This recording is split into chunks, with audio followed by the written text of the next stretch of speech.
461 tarian rentetan. Falsinean mengerutkan kening saat ia kehilangan jejak keberadaan Azalea. Meskipun tak terlihat dari cara bertarungnya, Falsinean sebenarnya buta. Akibatnya, ia tak punya pilihan selain menajamkan indera-inderanya yang lain dan mengandalkannya sebagai sumber utama untuk melihat sekelilingnya. Itu juga alasan utama mengapa ia mampu melacak pergerakan Azalea meskipun Azalea memiliki keunggulan kecepatan yang nyata. Saat itulah, entah dari mana, Falsinean mendengar suara lembut benda tajam yang membelah udara dan membawa niat bermusuhan yang jelas. Namun, tidak seperti serangan-serangan sebelumnya yang ia alami, serangan kali ini terasa sangat tajam jika dibandingkan. Di bawah, Falsinean dengan cepat memutar tubuhnya sambil mengayunkan pedang merahnya ke tanah. Ding! Falsinean menepis belati yang diselimuti aura putih susu yang dipegang oleh lengan yang terbuat dari bayangan. Namun, sebelum ia sempat melanjutkan, ia merasakan dua serangan yang mirip dengan yang baru saja ia alami diarahkan kepadanya. Namun, setiap serangan datang dari sudut yang berbeda. Falsinean menurunkan posisinya dan berputar dalam lingkaran penuh sambil mengayunkan pedang lengkung merahnya keluar, berhasil menangkis dua serangan yang datang. Ding! Ding! Namun, itu tidak berhenti di situ. Yang terjadi selanjutnya adalah 3 serangan, lalu 4 serangan, tidak ada tanda-tanda serangan akan melambat. Setiap kali sekelompok lengan bayangan baru muncul dari kegelapan, akan selalu ada satu lengan bayangan lagi yang menyertainya daripada sebelumnya. Setelah rentetan serangan mencapai 5 serangan, Falsinean tak mampu lagi menangkis setiap serangan. 6 serangan, 9 serangan, 12 serangan. Semakin cepat, ekspresi wajah Falsinean menggelap saat ia diiris dan ditusuk di beberapa bagian tubuhnya. Selain kecepatan serangan, masalah terbesarnya adalah aura putih susu yang menyelimuti belati-belati itu. Aura itu mengiris pertahanan Falsinean seolah-olah mereka tidak ada di sana. Pada titik ini, Falsinean telah melupakan ide untuk menangkis setiap serangan dan hanya fokus melindungi titik-titik vitalnya. Serangan-serangan itu terus berlanjut hingga rentetan 15 serangan terakhir, dan ketika serangan itu berakhir, Falsinean diserang 120 kali dalam waktu kurang dari 10 detik. Tak perlu dikatakan lagi, kerusakan yang diterimanya tidaklah ringan. Sisa HP Falsinean, 71,63%. Azalea perlahan muncul dari kegelapan beberapa meter dari Falsinean. Ketika ia muncul kembali, kegelapan itu menyusut ke dalam bayangannya, dan aura putih susu yang menyelimuti belati di tangannya telah lenyap. Azalea mengerutkan kening dalam-dalam. Ia tahu HP NPC Epic tak bisa dibandingkan dengan HP NPC langka, namun, ia tak pernah menyangka perbedaannya akan begitu besar. Ia pernah melawan beberapa NPC langka sebelumnya, dan tak satu pun dari mereka sekuat Falsinean. Dari segi potensi kerusakan murni, Dance of Fusilades adalah serangan terkuat Azalea. Fakta bahwa ia tidak berhasil memberikan kerusakan lebih besar pada Falsinean meskipun mengabaikan pertahanannya membuat Azalea memikirkan kembali strategi awalnya. Hanya tersisa beberapa detik untuk skill gerakan utamanya, Dance of Phantoms. Setelah skill itu berakhir, Azalea menyadari bahwa Falsinean akan menjadi jauh lebih tangguh untuk dihadapi secara langsung. Lagi pula, sebelumnya ia ragu, tetapi setelah menggunakan Dance of Fusilades, Azalea tahu bahwa ia tidak salah. Falsinean mulai perlahan beradaptasi dengan gaya bertarungnya. Artinya, semakin lama pertarungan berlangsung, semakin rumit pula pertarungannya. Namun, Azalea sudah memprediksi hal itu akan terjadi. Mengingat Falsinean adalah NPC Epic, tidak mengherankan jika ia mampu beradaptasi di tengah pertempuran, suatu sifat yang tidak dimiliki kebanyakan NPC dan monster. Kutarik kembali pernyataanku sebelumnya. Sepertinya aku telah bersikap tidak hormat padamu sebagai seorang pejuang. Kau memang pantas mati di bawah pedangku, ujar Falsinean saat embusan angin sepoi-sepoi mulai bertiup di sekelilingnya. Pada saat yang sama, butiran pasir kecil yang tak terhitung jumlahnya terlihat terbentuk di atmosfer. Tatapan Azalea menajam saat ia merasakan perubahan sikap Falsinean. Aura di sekelilingnya telah dipenuhi dengan niat membunuh yang luar biasa, dan tekanan yang dihasilkannya akan membuat sebagian besar pemain dengan tekad rendah meringkuk ketakutan. Tepat saat Falsinean hendak melakukan gerakannya, sebuah suara berteriak kesakitan. Teriakan itu langsung menarik perhatian Azalea dan Falsinean. Ketika keduanya menoleh, mereka melihat Trepasia dewasa yang tak bergerak dan Trepasia kecil yang menangis di tanah di samping mereka. Trepasia dewasa telah terbunuh. Peringatan sistem, 10/13 kematian penduduk desa Trepasia. Ekspresi terkejut terpancar di wajah Azalea ketika menyadari salah satu Trepasia telah terbunuh. Ia tahu ada 4 penyusup berkat informasi misi, jadi ia tetap waspada untuk berjaga-jaga jika 3 lainnya bersembunyi di dekatnya. Namun, yang tak pernah ia duga adalah mereka bertiga ternyata bisa bersembunyi dengan sangat baik, ia ceroboh. Maaf, pengendali Falsinean. Aku tahu kau bilang untuk tidak ikut campur, tapi kau sepertinya sedang berjuang menghadapi gadis kecil itu. Bagaimana aku bisa diam saja dan menonton? Kalau aku diam saja, aku khawatir Adipati Agungmu akan menyalahkanku jika terjadi sesuatu padamu. Suara ini datang dari salah satu dari 3 orang yang berdiri di atas tubuh Trepasia yang terbunuh. Dia adalah pemimpin regu pejalan badai pasir yang diperintahkan Adipati Agung untuk membantu Falsinean. Dia, bersama para pejalan badai pasir lainnya, mengenakan pakaian tebal dan compang camping sewarna pasir gurun Pezenium. Nama NPC, pemimpin pasukan Sunstorm Walker. Langka. Tingkat NPC, HP NPC, 100%. Nama NPC, Sunstorm Walker. Elite. Tingkat NPC, HP NPC, 100%. Nama NPC, Sunstorm Walker. Elite.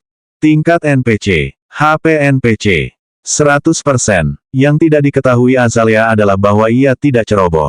Para pejalan badai pasir memiliki keahlian unik yang memungkinkan mereka bergerak bebas di hampir semua medan tanpa terdeteksi.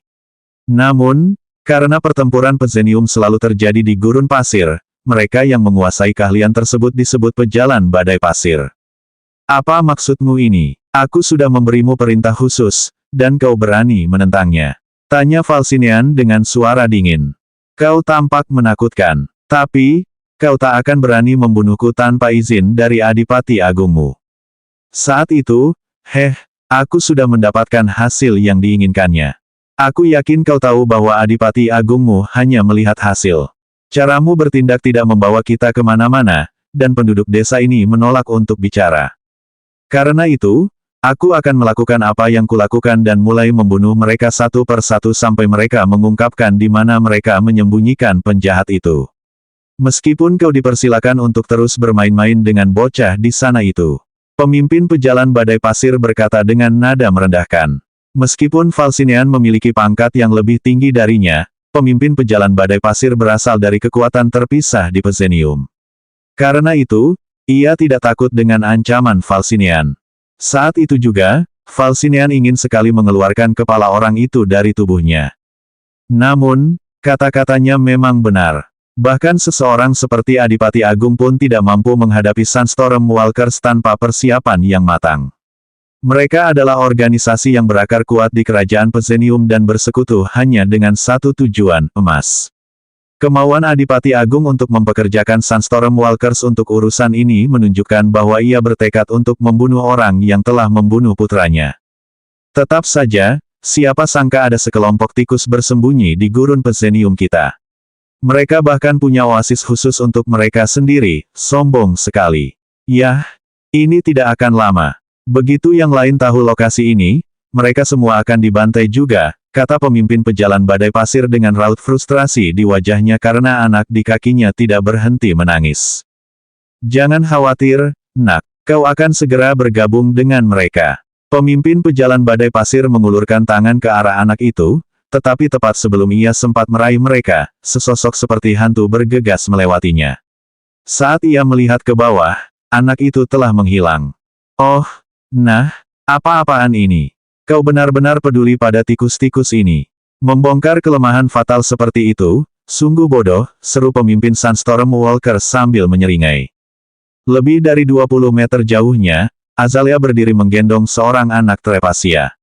Ia meletakkan mereka di samping sekelompok Trepasia yang semuanya tampak terkejut ketika ia muncul. Apa yang ia lakukan di sini? Mengapa manusia itu baru saja menyelamatkan seorang warga desa mereka? Azalea menyipitkan mata saat pikirannya berkelana. Ketakutan terburuknya telah menjadi kenyataan.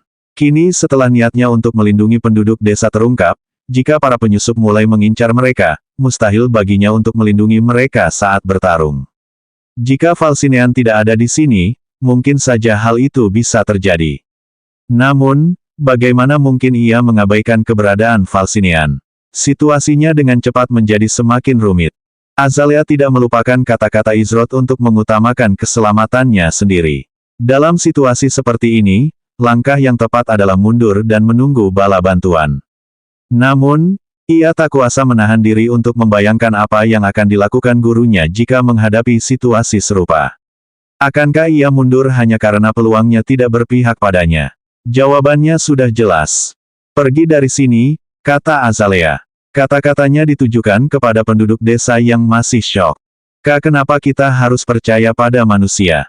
Bukankah dia salah satu dari kalian yang mengancam akan menghancurkan desa kita? Kenapa kita harus percaya padamu? Tanya salah satu Trepasia. Hanya orang bodoh yang mau percaya pada orang asing. Aku tidak memintamu untuk percaya padaku, aku hanya menyuruhmu untuk minggir. Kau mengganggu pemandangan, kata Azalea dengan nada dingin sambil melepaskan niat membunuh ke arah para Trepasia. Niat membunuh Azalea membuat para Trepasia gemetar ketakutan dan mereka pun mundur dengan enggan. Mereka merasa jika mereka tinggal di sana lebih lama lagi, nyawa mereka akan melayang. Tentu saja, Azalea tidak berniat membunuh penduduk desa Trepasia. Lagi pula, tujuannya adalah melindungi mereka. Namun, ia mengerti bahwa sekadar berbicara dengan mereka tidak akan ada gunanya, jadi ia memutuskan untuk menggunakan pendekatan yang lebih tegas. Apa kau pikir semudah itu? Pemimpin pejalan badai pasir mengejek. Ia lalu memerintahkan dua orang di sebelahnya, jangan biarkan penduduk desa melarikan diri. Jika ada yang melawan, bunuh mereka. 462 situasi sulit muncul, badai petir tiba-tiba di kerajaan Pezenium. Begitu pemimpin pejalan badai pasir memberi perintah, kedua orang di sampingnya melesat maju. Namun, baru beberapa langkah, sesuatu yang aneh terjadi. Para pejalan badai pasir mulai menghilang ke dalam tanah. Pergerakan mereka tak melambat, dan dalam sekejap, para pejalan badai pasir sudah tak terlihat lagi. Kehadiran mereka menghilang lagi. Apakah ini sebuah keterampilan? Tanya Azalea pada dirinya sendiri sambil menendang kaki belakangnya dan berlari menuju kelompok Trepasia yang sedang melarikan diri. Ia harus menemukan cara untuk menekan para pejalan badai pasir cukup lama agar mereka bisa melarikan diri ke jarak yang aman. Wus! Tiba-tiba, niat membunuh yang dahsyat diikuti oleh sebilah pedang merah turun ke arah Azalea dari punggungnya. Apa kau lupa aku lawanmu? Tak banyak yang berani membelakangiku di tengah pertempuran. Suara itu tak lain milik Falsinean. Begitu Azalea menendang kaki belakangnya, Falsinean berhasil bergerak ke belakangnya dan menyerang tanpa ampun dengan pedang merahnya. Azalea terbelah dua dan ekspresi ketidakpercayaan terlihat di matanya. Meskipun Falsinean tidak setuju dengan metode para pejalan badai pasir, ia memahami pentingnya misi ini. Ancaman Adipati Agung agar ia tidak kembali dengan kegagalan bukanlah sekadar kata-kata. Jika ia kembali tanpa kepala targetnya, maka ia tidak akan pernah bisa menginjakkan kaki lagi di kerajaan Pezenium. Seolah bereaksi berdasarkan ingatan otot murni, Falsinean menebas keluar membentuk busur di sisinya. Namun, benda yang ia tebas sangat ringan, seperti bulu. Sebenarnya, itu memang bulu burung gagak. Aduh, sosok Azalea berhamburan ke kerumunan gagak. Dia berhasil menghindari serangan mendadak Falsinean. Palsu lagi. Falsinean mengerutkan kening. Ia tak percaya lawannya mampu mempertahankan kemampuan tingkat tinggi seperti itu tanpa batas. Pasti ada batasnya, dan jika ia harus terus menyerang sampai batasnya tercapai, biarlah. Bes, krurkle. Tiba-tiba, suara guntur terdengar di kejauhan saat langit di atas oasis mulai gelap.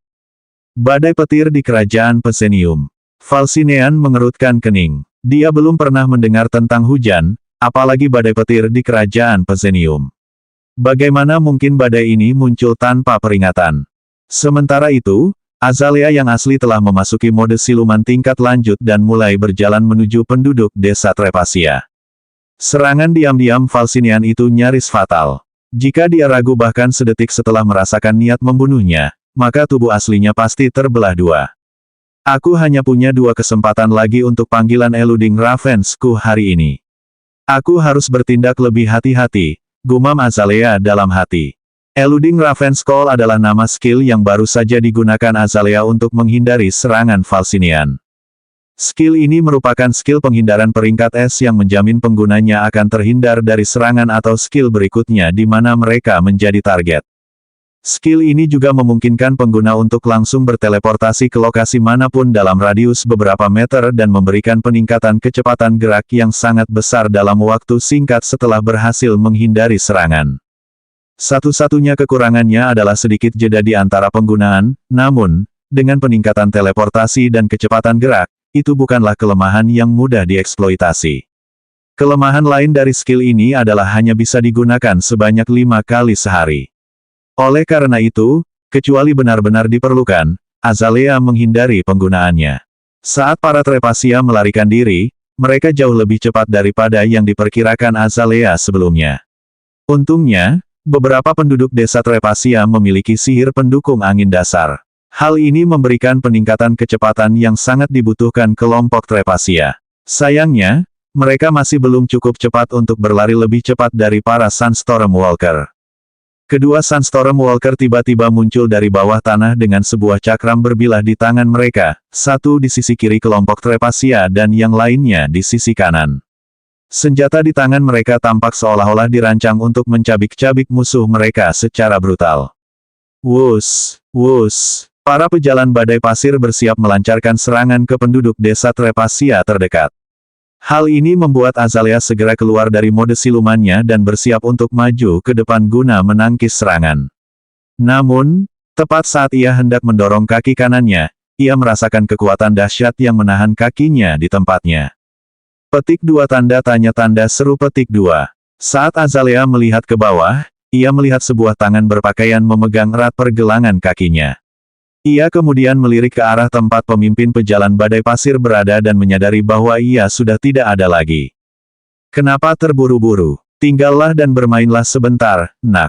Sebuah suara terdengar dari bawah tanah saat kepala Sunstorm Walker Leader muncul dari tanah. Selama jeda singkat itu, ketika Falcinian menyerangnya, perhatian Azalea hanya terfokus pada upaya menghindari serangannya. Karena itu, ia tidak menyadari saat itu bahwa pemimpin Sunstorm Walker telah memutuskan untuk bergerak. Azalea menusukkan salah satu belatinya ke arah kepala pemimpin Sunstorm Walker, namun, ia melepaskan cengkeramannya di saat-saat terakhir dan kembali terjerembab ke tanah. Meskipun ia tidak menghentikan Azalea lama-lama, momen itu sudah cukup baginya.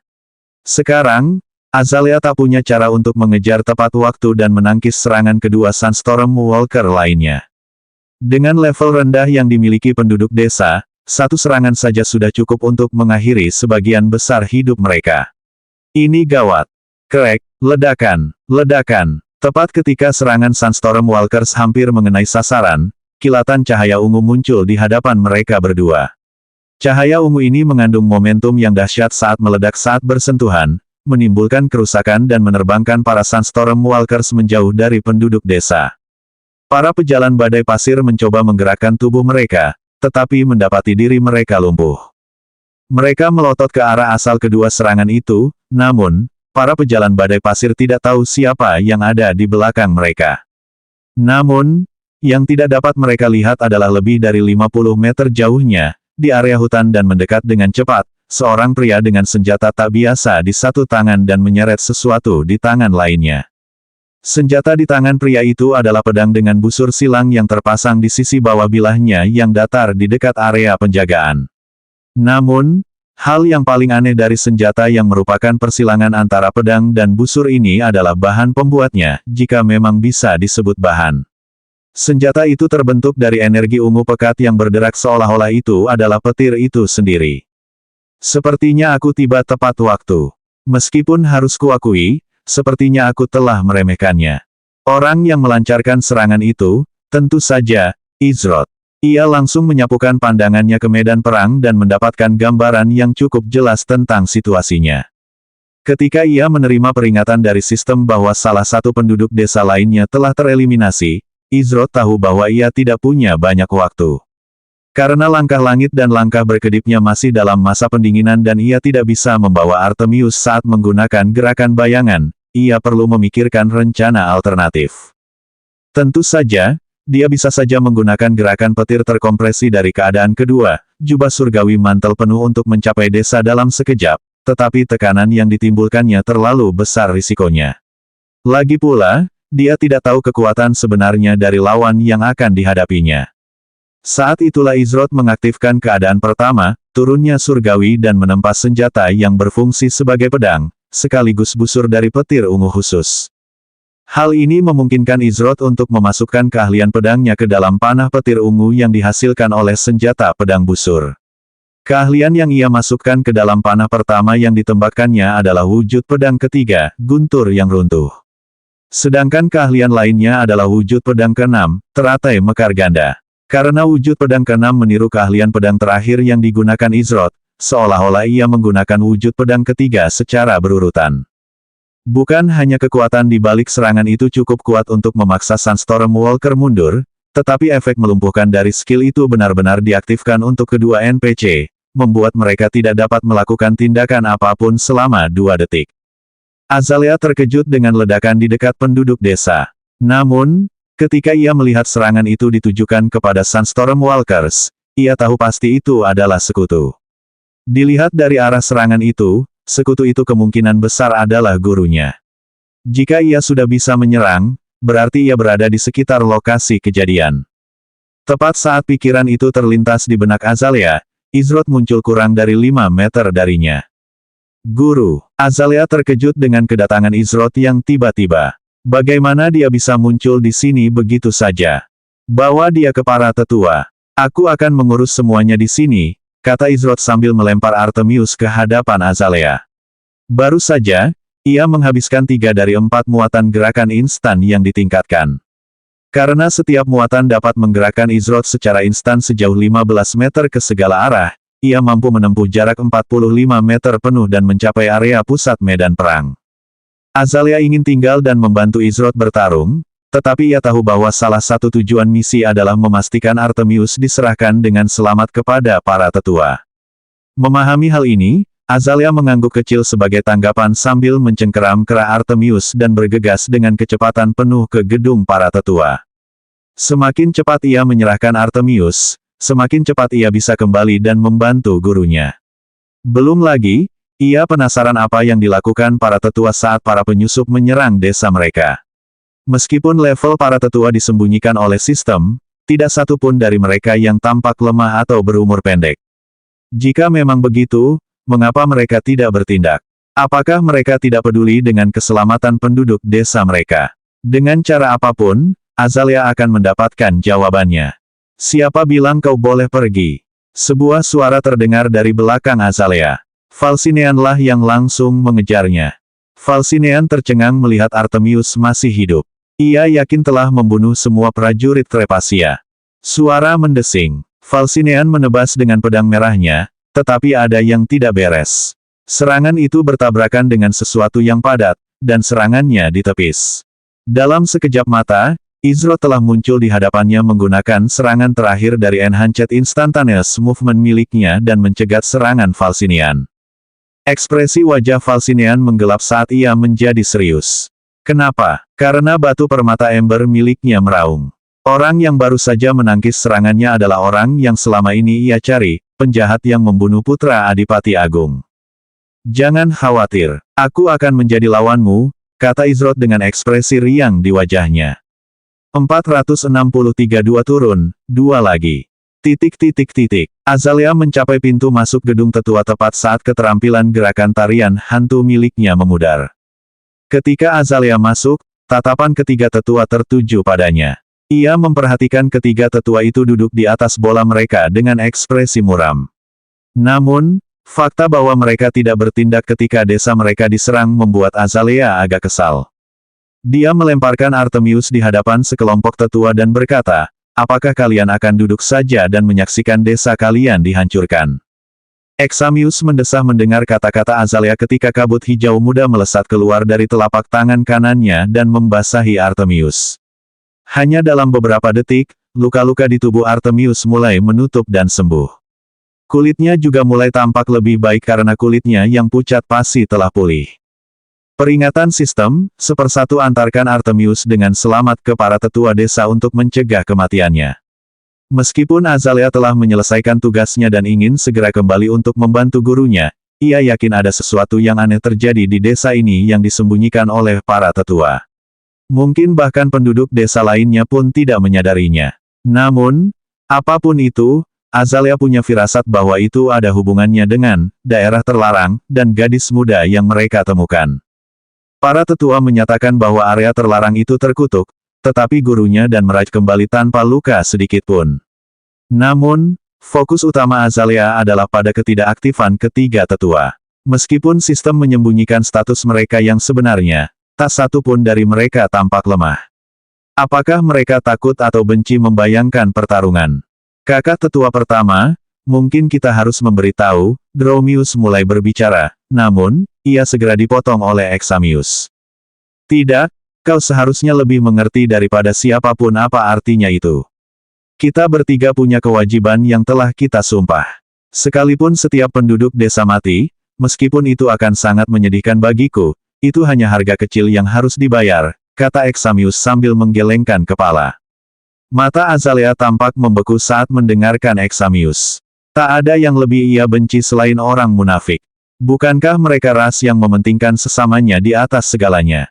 Jika memang begitu, bagaimana mungkin mereka menutup mata dan duduk diam sementara orang asing berjuang demi mereka? Menjijikkan. Azalea memelototi ketiga tetua itu dengan tatapan jijik. Dia membuang-buang waktunya di sini bersama para pengecut ini. Tanpa berkata apa-apa lagi, Azalea berpamitan meninggalkan gedung para tetua. Karena nyawa Artemius tak lagi terancam, ia telah menyelesaikan misinya. Setelah Azalea pergi, ekspresi tetua ketiga Nainia dipenuhi kesedihan. Mungkin seharusnya kita memberitahu sang bangsawan. Kalau ada yang bisa berbuat sesuatu, dialah orangnya. Nainia mendesah berat. Tidak, meskipun dia seorang bangsawan tinggi, aku khawatir dia terlalu muda untuk memiliki kekuatan melakukan apapun. Jangan kehilangan tekadmu menghadapi kesulitan. Pendapat kosong seorang manusia yang tidak tahu apa-apa seharusnya tidak cukup untuk memengaruhimu. Untuk saat ini, yang bisa kita lakukan hanyalah berharap, benda di area terlarang itu tetap tenang, kata Examius dengan nada serius. Bang, Rumble. Izrod menendang kaki belakangnya dan menghindari kilatan merah tua yang menghantam tanah, menyebabkan area di sekitarnya bergetar akibat benturan. Kecepatannya memang tidak tinggi, tapi gerakannya cepat dan lincah. Meskipun waktu reaksinya agak merepotkan. Saat itu, Izrod sedang terkunci dalam pertarungan melawan Falcinian. Dari segi kecepatan, Falcinian memang tidak bisa dibilang cepat. Namun, ada sesuatu yang tidak wajar dalam gerakannya. Selalu ada ledakan kecepatan awal yang tiba-tiba muncul. Dengan ledakan kecepatan awal ini, Falcinian akan melancarkan serangkaian serangan dahsyat dengan pedang lengkung merahnya. Dengan gaya bertarung yang agresif dan kejam itu, Izrod tidak terkejut bahwa Artemius dan para prajurit Trepasia lainnya tidak mampu berbuat apa-apa melawan Falcinian. Ini adalah gaya bertarung yang dimiliki oleh seorang prajurit berpengalaman. Orang-orang ini juga menyebalkan. Begitu kaki Izrod menyentuh tanah, ia langsung menendang tanah dan melesat ke kanan. Tak sampai sedetik kemudian, sebuah tangan terjulur dari tanah tepat di tempat kakinya melangkah. Tangan ini tertutup kain compang camping dan milik salah satu pejalan badai pasir. Teknik aneh yang digunakan para Sandstorm Walkers membuat mereka tak terdeteksi oleh metode-metode umum. Itulah sebabnya Izrod harus bergantung pada indera jiwa dan versi terbatas dari indera penglihatan energinya. Dengan mengompresi indera penglihatan energinya hingga jangkauan 1 meter, Izrod dapat mempertahankannya lebih lama. Namun, satu-satunya kekurangannya adalah hal ini tidak memberikan banyak ruang untuk kesalahan, setidaknya seharusnya begitu. Wuss! Salah satu Sandstorm Walker muncul dari tanah dan menebas punggung Izrod dengan pedang melingkar mereka. Namun, keterkejutan tak terelakkan di mata Sandstorm Walker ketika ia menyadari bahwa serangannya yang merupakan serangan langsung tidak memberikan damage apapun. Ini berkat pasif Greater Fisik dari Heavenly Golden Body milik Izrod. Karena damage serangan Sandstorm Walker tidak lebih dari 10% dari total HP Izrod, serangan terhadapnya menjadi sia-sia. Pada saat yang sama ketika serangan Sunstorm Walker gagal, pedang busur di tangan Izroth lenyap karena keadaan pertama, turunnya surgawi telah berakhir.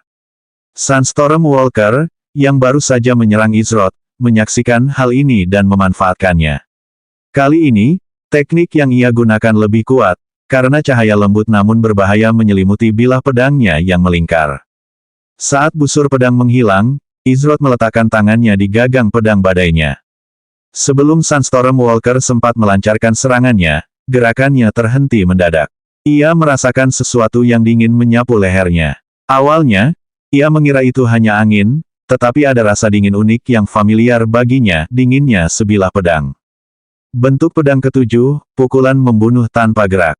Serangan kritis, minus 32.352. Nama keterampilan, pedang ketujuh bentuk, pukulan pembunuhan tanpa gerak. Pembuat keterampilan, Izroth. Tingkat keterampilan, 1/4. Peringkat keterampilan, A. Persyaratan, pedang terpasang, pedang bersarung. Aktif, kecepatan serangan pengguna meningkat sebesar 1% per 6 kelincahan 360% selama durasi skill ini. Pengguna menarik pedangnya dengan cepat dari sarungnya sambil mengeluarkan suara melengking dan menebas targetnya, memberikan 120% dari serangan pengguna sebagai damage petir setelah penundaan 1 detik. Jika pengguna mengenai titik vital, target akan terkena stun selama 1,5 detik. Damage skill ini meningkat dari 120% menjadi 600% dari serangan pengguna, penundaan damage berkurang dari 1 detik menjadi 0,5 detik, dan cooldown berkurang sebesar 75%. Catatan khusus, keterampilan ini juga dapat ditingkatkan melalui penggunaan berulang dan eksekusi yang tepat. Waktu pendinginan, 20 menit. Peringatan sistem, selamat, Anda telah mengalahkan Sunstorm Walker. Peringatan sistem, 1/4 singkirkan penyusup di Millennial Violet Oasis. Berkat kerusakan yang ditimbulkannya dalam serangan pertamanya terhadap Sunstorm Walker, bersama dengan kerusakan dari efek Lightning Chain dari First State, Heavenly Discharge, Sunstorm Walker tidak dapat bertahan dari serangan tersebut. Seperti dugaanku, kesehatan dan pertahanan mereka tidak ada. Lagi pula, jika aku menilai mereka hanya berdasarkan api dari indera penglihatan energiku, aku akan menempatkan level mereka di kisaran pertengahan 40-an. Meskipun status para pejalan badai pasir disembunyikan, bukan berarti mereka lebih kuat atau berlevel lebih tinggi daripada Izroth. Kemungkinan besar, hal itu ada hubungannya dengan pakaian mereka atau keahlian unik yang mereka gunakan untuk bergerak di permukaan padat.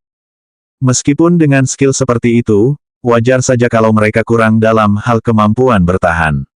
Dengan skill menyerang, melarikan diri yang begitu mengerikan, kenapa mereka harus membuang-buang waktu untuk meningkatkan pertahanan? Sementara itu, setelah serangan terakhirnya gagal, Falcinean mundur dan mengamati pertarungan Izroth melawan Sunstorm Walkers. Irama langkah Izroth kacau dan tak terduga, namun entah bagaimana, semuanya tetap teratur sempurna. Meskipun ini bukan pertama kalinya ia bertarung melawan lawan yang kuat, ia teringat peringatan Adipati Agung agar tidak meremehkan mereka yang lolos seleksi. Wuss! Tiba-tiba, tepat ketika Sunstorm Walker yang lain hendak bergerak, sebuah bayangan kabur muncul di sebelahnya, diikuti oleh gelombang serangan belati. Bayangan kabur ini, tentu saja, adalah Azalea. Sunstorm Walker, yang sudah melemah akibat serangan Izroth, menerima kerusakan kritis akibat serangan mendadak Azalea dan bergabung dengan rekannya. Kini, tinggal pemimpin Sunstorm Walker dan Falcinean yang tersisa. Peringatan sistem, 2/4 singkirkan penyusup di Millennial Violet Oasis. Guru, aku telah mengantarkan Artemius dengan selamat ke gedung Penatua, lapor Azalea. Izroth mengangguk kecil sebagai jawaban dan berkata, kerja bagus. Karena kau sudah kembali, kuserahkan Sunstorm Walker terakhir padamu. Ya, Azalea menangkupkan tinjunya dengan hormat saat sosoknya menghilang. Ia telah memasuki mode siluman. Sedangkan pemimpin Sunstorm Walker, tatapannya berubah dingin. Dua bawahannya telah terbunuh. Musuh kali ini lebih merepotkan daripada yang awalnya ia duga. Jika ia tahu akan sesulit ini, ia pasti sudah meminta lebih banyak emas di muka. Tapi sekarang, ia tak punya pilihan selain bekerja sama dengan Falcinean. Pengendali Falcinean, Aku akan mengurus bocah nakal yang baru saja datang, bisakah kau menangani yang satunya? Tanya pemimpin pejalan badai pasir dengan kepala mencuat setengah dari tanah. Kekuatannya tidak lebih besar dariku, namun, dalam hal eksekusi skill, aku khawatir aku tidak setara dengannya. Aku Valsinian. Ia menyadari bahwa skill-skill yang dimiliki Izrod tidak bisa dianggap remeh. Ia lalu melanjutkan, tapi, itu bukan masalah. Kalau aku tak mampu menang hanya dengan keterampilan, maka aku hanya perlu mengalahkannya dengan kekuatan murni. Rencanamu, kita lanjutkan saja. Hembusan angin sepoi-sepoi muncul di sekitar Valsinian, dan butiran-butiran pasir kecil yang tak terhitung jumlahnya terlihat terbentuk di atmosfer. Jumlah butiran pasir terus bertambah dengan kecepatan yang mengerikan, dan tak lama kemudian, begitu banyak pasir di udara sekitar sehingga butiran-butiran itu terlihat oleh mata telanjang. Domain pasir, lintasan gurun. Tubuh Valsinian hancur berkeping-keping saat berubah menjadi debu dan menyatu dengan pasir di atmosfer. 464 lintasan gurun Valsinian. Luna dan Mirage disambut badai pasir yang tiba-tiba begitu mereka tiba di pinggiran desa. Setelah menerima peringatan sistem bahwa salah satu penduduk desa telah terbunuh, Luna menggunakan kata, haste, dengan sihir suaranya untuk mempercepat perjalanan mereka. Pertama, badai petir yang tak terduga, lalu sekarang, bagaimana semua pasir ini bisa ada di sini? Seru Mirage. Seluruh desa dan daerah sekitarnya yang dulunya hijau dan penuh kehidupan telah berubah menjadi gurun pasir. Badai pasir juga membuat mereka kesulitan melihat lebih dari beberapa meter di depan mereka, sehingga mereka tidak tahu apa yang terjadi di desa. Keduanya mencoba mengirim pesan kepada Izrod dan Azalea, namun, tak satu pun dari mereka yang merespons. Ini berarti ada kemungkinan besar mereka sedang bertempur dengan dua musuh yang tersisa. Mirage menatap Trepasia muda dalam pelukannya. Ia ingin sekali menerjang, tetapi bagaimana mungkin ia menempatkan gadis muda ini dalam bahaya? Meninggalkannya di sini juga mustahil. Lagi pula, ia belum pulih sepenuhnya. Siapa yang tahu apa yang akan terjadi jika mereka meninggalkannya sendirian, dan ia terbangun. Kita tunggu di sini sampai pasirnya bersih, kata Luna dengan tenang. Tapi, ini misi peringkat S. Musuh-musuhnya mungkin bukan sesuatu yang bisa dihadapi Izrod dan Azalea sendirian, komentar Mirage sambil mengerutkan kening. Luna, bagaimanapun, menggelengkan kepalanya, semuanya akan baik-baik saja. Mereka berdua bisa mengurus diri mereka sendiri. Untuk saat ini, kita harus fokus menjaga keselamatannya. Jawabnya sambil menatap Trepasia. Entah kenapa, bros itu membuat sisi Trepasia Luna merasa terlindungi dan nyaman. Ia tidak tahu pasti mengapa demikian. Namun, ia yakin itu pasti ada hubungannya dengan Trepasia misterius bernama Zelfirion, yang memberinya garis keturunan Trepasia dan patung permaisuri tanpa wajah yang ia lindungi. Kuharap kau benar, Luna. Mirage mendesah sambil menatap ke kejauhan. Di suatu tempat di tengah badai pasir itu, Izrod dan Luna sedang bertarung melawan musuh yang kekuatannya tak diketahui. Perasaan yang familiar ini, sebuah domain. Izrod berdiri di tengah badai pasir dengan mata terpejam. Ia tidak menyangka Valsinian memiliki sebuah domain. Meskipun dari segi kekuatan, domain itu tidak sekuat domain utama 8 gunung atas milik Roudin. Ini berarti domain Valsinian kemungkinan besar adalah domain bawah. Namun, meskipun itu adalah domain bawah, kekuatannya tidak bisa diremehkan. Izrod mengaktifkan energi Vision Sense miliknya pada jarak maksimum 199 meter. Oh, mereka sudah sampai. Izrod mengenali api Luna dan Mirage yang menyala di dekat tepi desa. Ia juga menyaksikan dua api di dekatnya yang tampaknya terus-menerus berbenturan. Api-api ini milik Azalea dan pemimpin pejalan badai pasir. Adapun api Valsinian, ia tak ditemukan di manapun. Atau lebih tepatnya, ia bisa ditemukan di mana-mana. Segala sesuatu yang terbuat dari pasir memiliki api yang sama dengan Valsinian. Jadi, bahkan dengan indera penglihatan energinya, Izrod tidak dapat menentukan lokasi persisnya.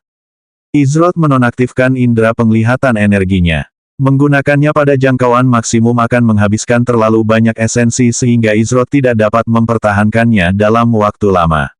Jika ia membiarkannya aktif terlalu lama, ia akan mengalami kelemahan jiwa. Pemahaman saya tentang domain masih mendasar, saya harus segera menemukan cara untuk memperbaiki kekurangan ini. Tiba-tiba, indera jiwa Izrod berbunyi saat ia mengayunkan pedang badai ke sisi kanannya dan mengenai sesuatu yang keras. Namun, tanpa disadarinya, sebuah luka panjang muncul di sisi kiri tubuhnya, dekat pinggang bawahnya. Minus 6.847. 13.992 per 20.839 HP Izrod yang tersisa. Izrod segera menggunakan skill Light Feather Footwork-nya dan mundur dari area serangan yang baru saja diterimanya. Ia yakin telah berhasil menghindari serangan itu. Ini, jarang sekali Izrod tidak mampu bereaksi dengan baik terhadap serangan. Namun, ia pernah merasakan hal yang sama seperti yang baru saja ia rasakan saat bertarung melawan Roudin di Istana Langit. Bahaya yang sama seperti yang ia rasakan ketika Roudin menggunakan energi perak aneh itu untuk menyerangnya. Saat itu, Izrod juga yakin telah menghindari serangan itu, tetapi entah bagaimana, ia tetap terkena. Jelas ada lebih banyak hal dalam sebuah domain daripada sekadar pengaruhnya terhadap elemen-elemen tertentu. Aura hijau muda samar muncul di sekitar Izrod saat dia mengaktifkan skill generasi cepat yang terpasang pada armornya. Plus 555, plus 555. Izrod mulai memulihkan kesehatannya yang hilang karena generasi HP dalam pertempurannya meningkat sebesar 200%. Generasi cepat akan berlangsung selama 1 menit. Aku harus menemukan cara untuk menghancurkan domainnya sebelum itu. Izrod mengetukkan kakinya pelan ke tanah saat getaran menyebar dalam radius 45 meter. Ia memasukkan esens ke dalam skill Behemoth Squeak untuk meningkatkan jangkauan dan kekuatannya. Jika serangan frontal tidak berhasil, maka ia harus mengandalkan skill AOE. Namun, Squeak milik Behemoth milik Izrod hanya berhasil melukai satu individu, Sunstorm Walker, yang terjebak dalam jangkauannya. Tidak ada gunanya. Sebuah suara terdengar dari belakang Izrod. Izrod memanfaatkan momentum putaran dari skill Phantom Strike miliknya untuk berbalik dengan cepat saat pedangnya menebas dalam lingkaran penuh, diikuti oleh 2 bayangan pedang. Wuss! Sekali lagi, pedang Izrod tidak mengenai apapun, tetapi udara sebagai luka bilah muncul di area dada kanannya. Minus 5.836. Dimanapun kau mencoba bersembunyi di lorong gurunku, nasibmu takkan berubah. Kau sendiri yang harus disalahkan karena telah menyinggung Adipati Agung Kerajaan Peseniumku. Suara Falsinean menggema. Adipati Agung, Izrod telah menyinggung banyak individu dan faksi di RML, tetapi dia belum pernah mendengar tentang Adipati Agung dari Kerajaan Pesenium. Saat itulah Izrod tiba-tiba teringat bahwa seseorang yang dia lawan saat seleksi meneriakkan sesuatu tentang ayahnya sebagai Adipati Agung Pesenium. Tentu saja, Izrod tidak peduli jika ayahnya adalah penguasa Agung Pesenium, karena ia ingin merebut nyawanya sendiri, maka wajar saja jika ia bersiap untuk kematiannya sendiri. Belum lagi, apa yang terjadi di dalam seleksi, tetaplah di dalam seleksi. Membalas dendam kepada para peserta adalah hal yang sangat tabu karena sama saja dengan menyinggung pemilik Istana Langit, Zushuatri, belum lagi keberadaan kuat yang tak terhitung jumlahnya yang berada di sisinya. Namun, yang tidak dipahami Izrod adalah bagaimana Adipati Agung mengetahui bahwa ia telah membunuh putranya saat seleksi tim kedua. Mustahil seseorang dengan status seperti Zushuatri akan dipaksa untuk mengungkapkan identitasnya. Lalu, metode apa yang digunakan untuk melacak lokasi persisnya di tempat terpencil seperti Millennial Violet Oasis? Kalau akulah yang mereka incar, berarti aku telah mengganggu kedamaian desa ini. Kurasa aku harus bertanggung jawab dan membalaskan dendam atas nyawa mereka yang gugur. Meskipun tampaknya cara-cara biasa tak akan berhasil melawannya. Izrod membuka matanya, dan meskipun penglihatannya sangat baik, dia tidak dapat melihat lebih dari 5 meter kemanapun dia menoleh. Meskipun wilayah kekuasaan Falsinean tidak sekuat wilayah kekuasaan Roudin, wilayah kekuasaannya jauh lebih sempurna untuk pertempuran sesungguhnya, tidak diragukan lagi karena waktu yang dihabiskan Falsinean di medan perang. Izrod memahami dasar-dasar wilayah kekuasaan Falsinean setelah serangan kedua. Dalam arti tertentu, Falsinean adalah pasir, tetapi pasir itu bukanlah Falsinean. Alasan Izrod tidak dapat melihat dari mana asal luka-luka itu berkaitan dengan energi aneh yang dipancarkan pasir itu karena ia hanyalah bagian dari wilayah kekuasaan. Biasanya, melapisi pedang badainya dengan esens seharusnya bisa melukai Falsinean, tetapi jumlah esens yang dibutuhkan untuk menimbulkan kerusakan nyata terlalu banyak. Belum lagi fakta bahwa Izroth sudah menghabiskan cukup banyak esens dalam waktu singkat. Jika ia terus memaksakannya, ia pasti akan menghadapi konsekuensi Soul Weakness. Untungnya, Izroth punya ide lain. Aku masih belum bisa mengakses kekuatan penuhnya selama sebulan lagi dalam game. Tapi, bahkan dengan kekuatannya saat ini, karena bukan domain 8 atas utama, seharusnya sudah cukup untuk menahannya. Meskipun aku tidak yakin berapa lama. Izroth mengeluarkan dan mengonsumsi ramuan kesehatan tingkat tinggi dari inventarisnya untuk memulihkan sebagian kesehatannya yang hilang. Plus 5.000, plus 555, plus 555. Ia lalu menusukkan pedang badainya ke tumpukan pasir di hadapannya sambil mengulurkan telapak tangan kanannya. Beberapa detik kemudian, sebuah cincin tak berwarna muncul di atas tangannya. Cincin ini tidak mengandung mana atau energi apapun, hanya kehampaan. Rasanya seperti sedang menatap kehampaan tak berujung. Izroth berdiri diam seolah sedang menunggu sesuatu, dan dalam waktu kurang dari satu tarikan napas, sebuah luka muncul di dekat tubuh bagian kanan atasnya. Minus 6.205. 12.501 per 20.839 HP Izroth yang tersisa. Tepat pada saat itu, cincin tak berwarna di atas telapak tangan Izroth mengembang dan menutupi radius 20 meter ke segala arah. Bersamaan dengan itu, badai pasir pun berhenti tiba-tiba karena butiran pasir di dalam cincin tak berwarna itu terlontar keluar dengan paksa. Wuss! Tiba-tiba, Falsinean jatuh ke tanah dengan ekspresi terkejut dan tak percaya di wajahnya. Apa yang baru saja terjadi pada wilayah kekuasaannya? Kenapa tiba-tiba menghilang? Saat tubuh asli Falsinean muncul, sisa pasir yang menutupi seluruh desa dan sekitarnya telah lenyap. Semuanya kembali ke keadaan hijau dan subur seperti sedia kala. Falsinean segera berdiri dan mengambil posisi bertarung. Namun, ia segera menyadari ada yang salah dengan bilah pedang merahnya. Mengapa Haus Sanguin tidak merespons? Ekspresi wajah Falsinean menjadi gelap. Salah satu hal yang membuat serangan Falsinean begitu ganas adalah efek sihir sanguin tes dari Crimson Scimitar miliknya. Semakin banyak lawan yang ia kalahkan, semakin kuat pula Crimson Scimitar miliknya. Namun, scimitar yang ada di tangannya saat ini tidak lagi memancarkan tekanan atau haus darah seperti sebelumnya.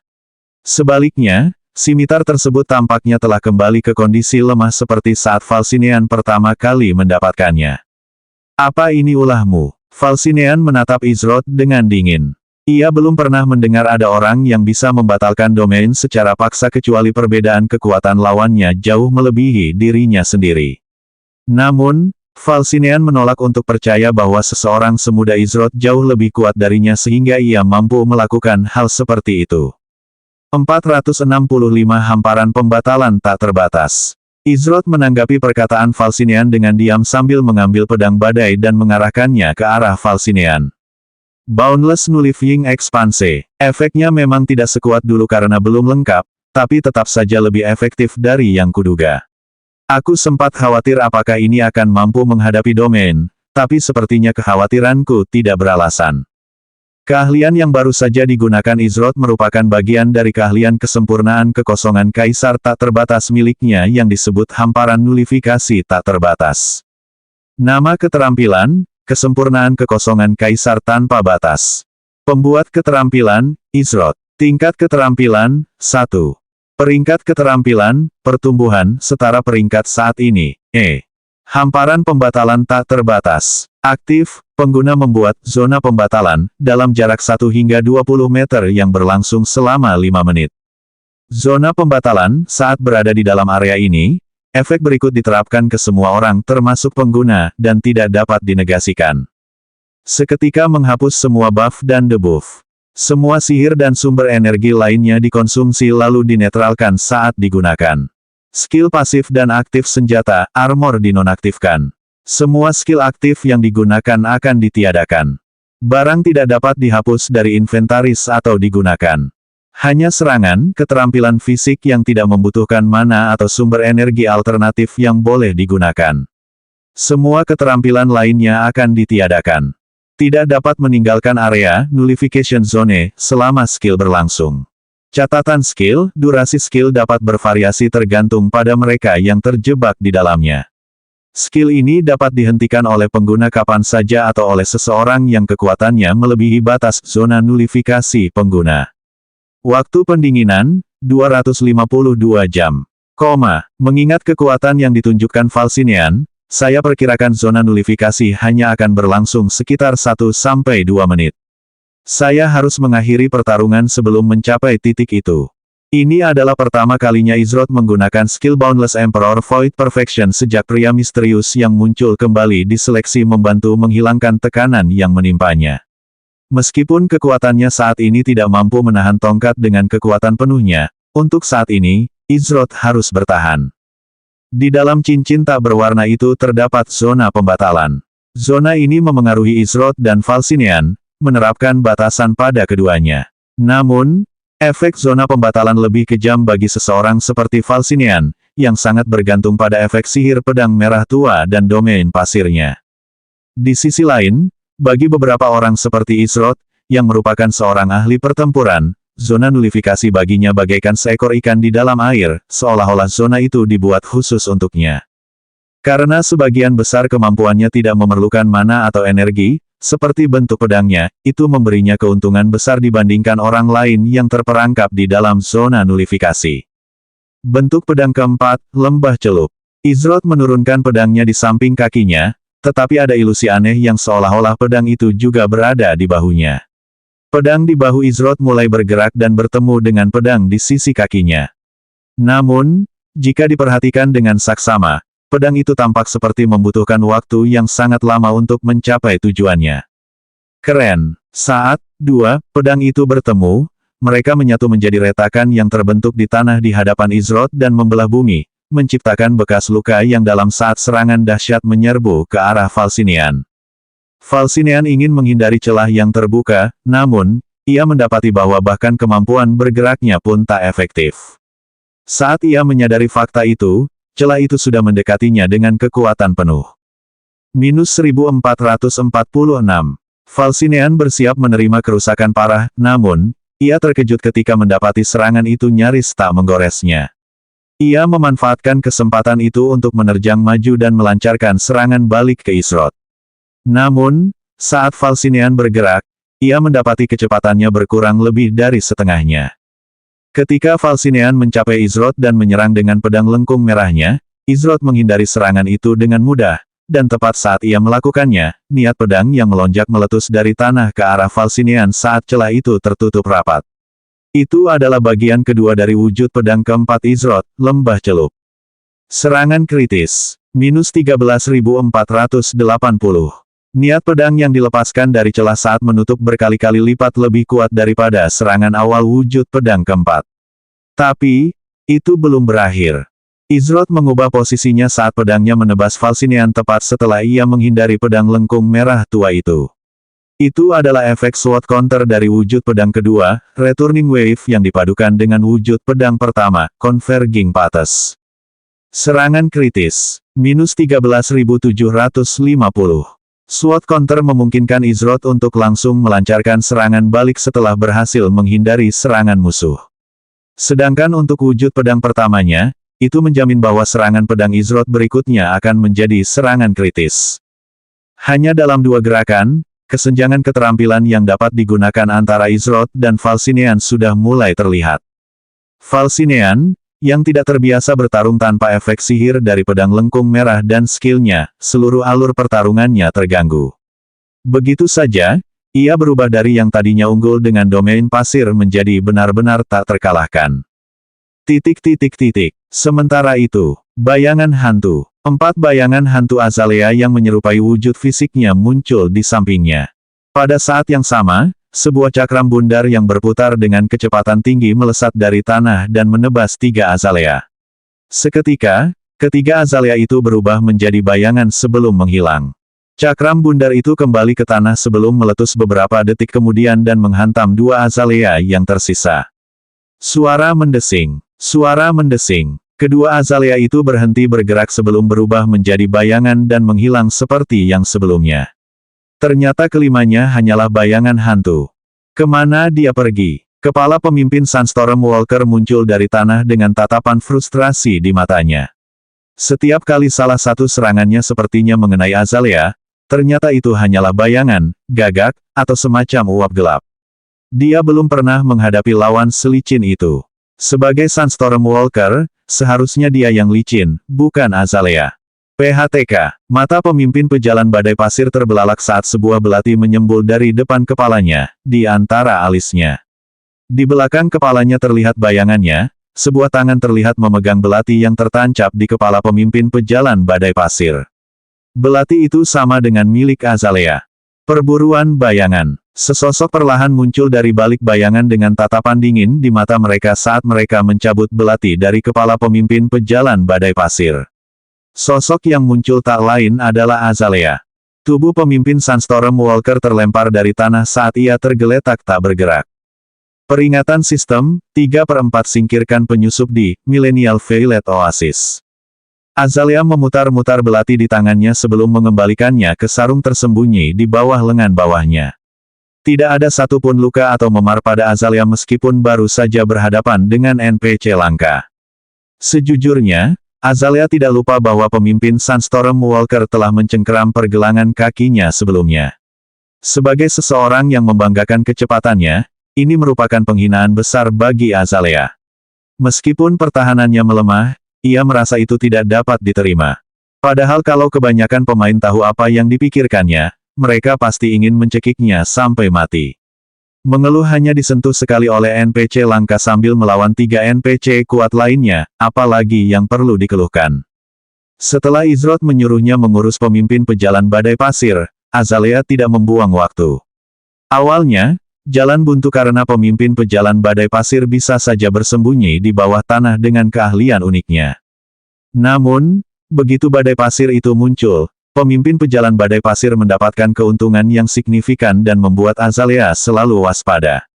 Gurun pasir adalah rumahnya, oleh karena itu, ia terbiasa bertarung di lingkungan seperti itu. Sayangnya, badai pasir tidak bertahan lama, dan ia kehilangan keuntungan ini. Dari situ, Azalea mengungkap kelemahan di balik kemampuan para pejalan badai pasir. Mereka tidak bisa menyerang tanpa terlebih dahulu menunjukkan diri. Jika tidak, mereka hanya akan tetap berada di bawah tanah selama pertarungan dan melancarkan serangan diam-diam tanpa henti. Namun, bahkan dengan informasi ini, tidak mudah menemukan peluang untuk menyerang pemimpin pejalan badai pasir karena ia sangat berhati-hati. Namun, di saat-saat terakhir melawan pemimpin Sunstorm Walker, Azalea menggunakan skill pembunuhan bernama Shadowhunt. Skill ini memungkinkan Azalea untuk berpindah ke bayangan manapun dalam jarak tertentu. Bayangan yang dipilihnya adalah bayangan yang hampir tak terlihat, yang terbentuk dari kepala pemimpin Sunstorm Walker yang berada di atas tanah dalam sekejap itu. Padahal, jendela itu sudah cukup bagi Azalea untuk meraup nyawanya. Guru masih bertarung. Azalea mengarahkan pandangannya ke arah Izroth dan Falcinean, yang sedang bertarung tak jauh darinya. Saat mengamati pertarungan itu, Azalea merasa ada yang aneh. Kehebatan Falcinean yang biasa telah hilang, dan pedang lengkung di tangannya kehilangan kekuatan menakutkan seperti sebelumnya. Belum lagi, ada lingkaran aneh yang terbentuk di sekitar mereka berdua. Mengapa dia tampak jauh lebih lemah daripada saat menghadapinya? Azalea, sebuah suara yang familiar memanggil Azalea. Ketika Azalea menoleh, dia melihat bahwa itu adalah Mirage bersama Trepasia muda di lengannya, ditemani oleh Luna. Azalea mengangguk kecil sebelum berbalik untuk menyaksikan pertarungan antara gurunya dan Falcinean. Anehnya, ia tampak tidak keberatan ketika Mirage memanggilnya Azalea, bukan Wraith. Apa yang sebenarnya terjadi selama pertarungan mereka? Luna dan Mirage segera menghampiri Azalea. Apakah kamu baik-baik saja? Tanya Luna. Baik, jawab Azalea singkat. Jelas perhatiannya teralih ke tempat lain. Dia masih bertarung. Kenapa kau tidak membantunya? Tanya Mirage ketika menyadari Izroth masih bertarung. Bagaimana mungkin guruku butuh bantuan melawan orang seperti itu? Azalea berkata dengan nada yang hampir merendahkan. Dia lalu melanjutkan sambil menunjuk ke depan, dan lagi, cincin itu tidak normal. Azalea tidak tahu apa yang ada pada cincin tak berwarna itu, tetapi dia merasakan suatu bahaya yang tidak diketahui datang darinya. Luna mengangguk dan berkomentar, aku mencoba menggunakan skill penyembuhan, tapi manaku hilang begitu saja tanpa memberikan efek apapun. Ketika Luna melihat kesehatan Izroth melalui antarmuka pesta sistem, hal pertama yang ia coba lakukan adalah menyembuhkannya secara alami. Lagi pula, lebih baik menyembuhkan dulu baru bertanya kemudian. Namun, tanpa diduga, kemampuan penyembuhannya sama sekali tidak berpengaruh. Mirage memasang ekspresi tak berdaya di wajahnya saat mengamati pertarungan Izroth. NPC epik yang ia lawan. Lagi pula, kues peringkat S sepertinya selalu mengikuti Izroth kemanapun ia pergi. Bahkan kues yang sebelumnya ia undang entah bagaimana berubah menjadi kues peringkat S yang langka. Sejak kapan kues peringkat S semudah ini didapatkan? Tapi, bagaimana mungkin Mirage tahu bahwa berkat ketenaran dunia Izroth, serta statistik keberuntungannya, peluang besar pasti akan menghampirinya. Inilah keuntungan memiliki ketenaran dunia dan statistik keberuntungan yang tinggi. Selanjutnya bab 466 seorang anak yang dapat menghancurkan dunia.